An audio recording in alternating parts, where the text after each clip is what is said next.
se retrouve pour la deuxième partie de la présentation. Cette fois-ci on va vous parler de 2 livres, donc d'une dystopie et d'un livre un peu plus de la thématique de légende, je sais pas trop quel genre c'est exactement. Presque historique, Ouais. est-ce qu'on peut dire ça comme ça? On va voir. Ce fameux livre presque historique et qui est dans la collection Électrogène Aventure de Gulfstream Editor a été écrit par Charlotte Bousquet et il s'agit de Celle qui venait des plaines. Si vous avez suivi un peu les développements de la chaîne au mois de novembre, j'ai reçu la box 1001 livres box sur le thème des légendes.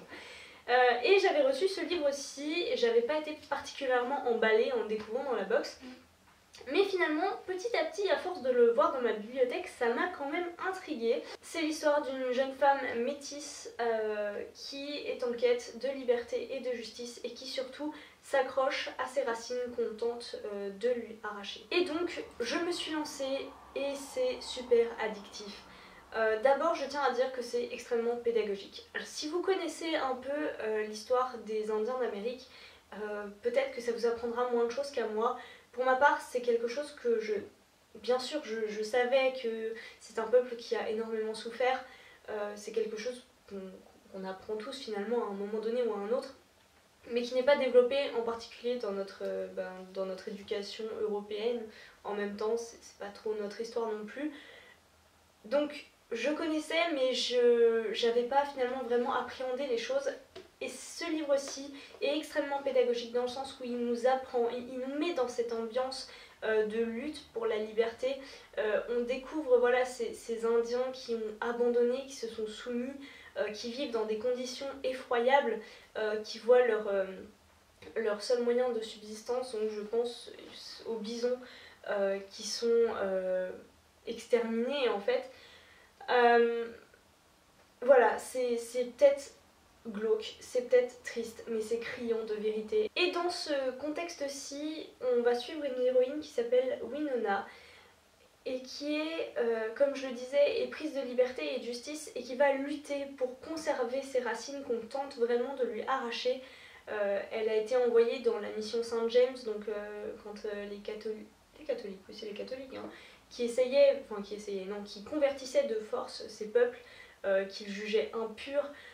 Et pourtant, malgré tout ce qu'elle subit, elle reste accrochée à son identité, elle veut la conserver et ça, j'ai trouvé ça extrêmement fort. Ce qu'il faut savoir, c'est que ce livre, c'est composé, on va dire, de 2 époques. Alors, je ne sais plus exactement quand se passe la deuxième, il me semble que ça doit être au XXe siècle, dans laquelle Winona, âgée, raconte sa vie à un jeune homme qui est venu la voir pour une raison très précise et que je ne vous dirai pas, même si on le sait très rapidement. Et elle lui raconte son histoire.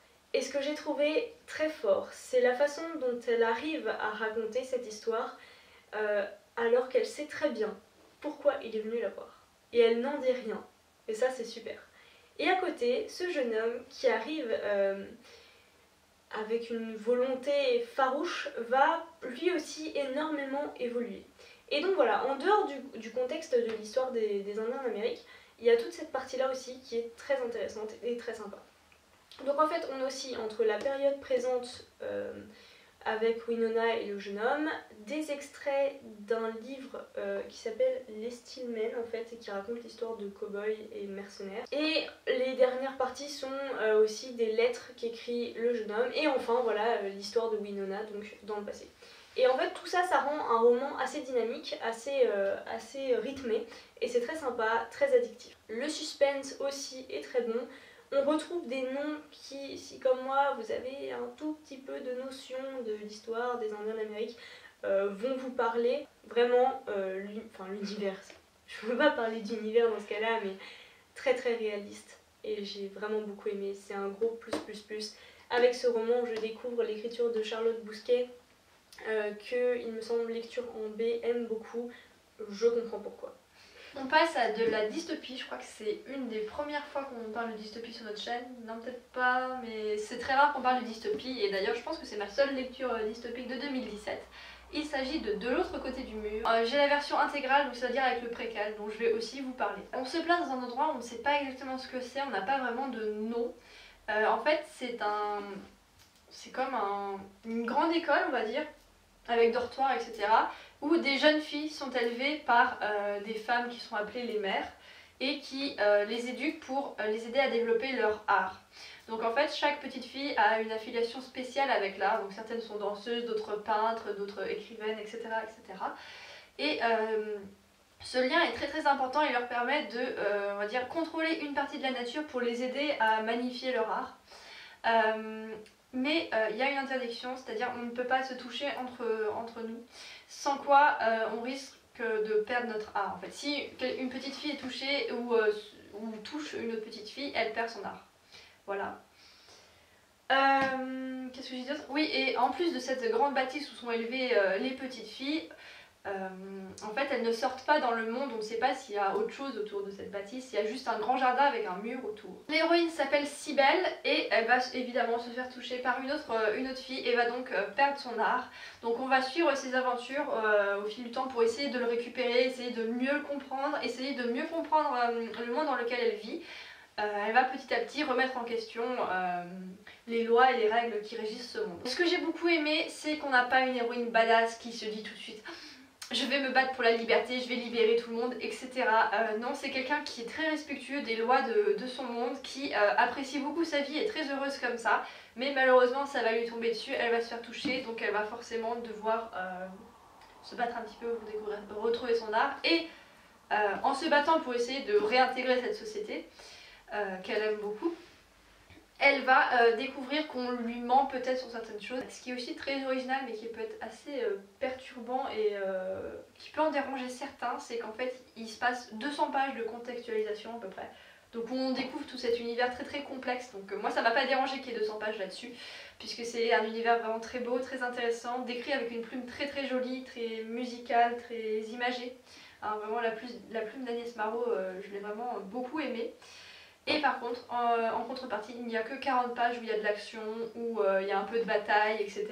Où il y a une quête de liberté. Donc ça peut être assez étrange d'avoir 200 pages contre 40 où il y a de l'action, etc. Moi ça m'a pas dérangé, j'ai beaucoup aimé.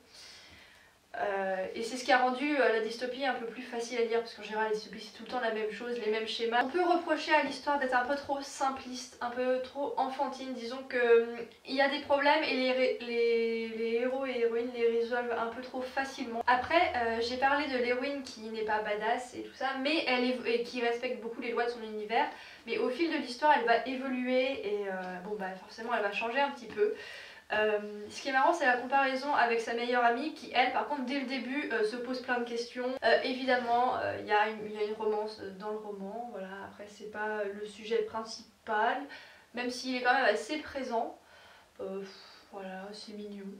Il n'y a rien de plus à dire. Après, il y a certains passages qui sont passés sous silence, peut-être un manque d'explication dans cette partie de l'histoire, et qu'on pourrait interpréter comme des incohérences.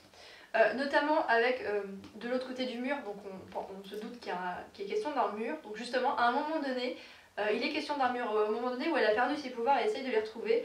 Elle découvre un mur et on se demande si c'est celui-là dont le titre parle, mais ça pourrait très bien être aussi l'enceinte des jardins.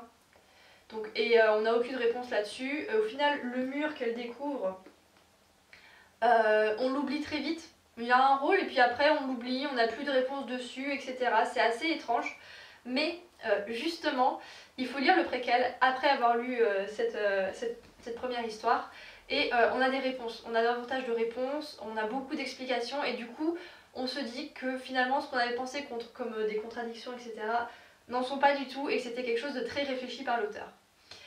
En parlant de ce préquel, donc la plume est toujours aussi jolie, je l'ai presque préférée parce que justement il m'a permis de mieux apprécier l'histoire en général.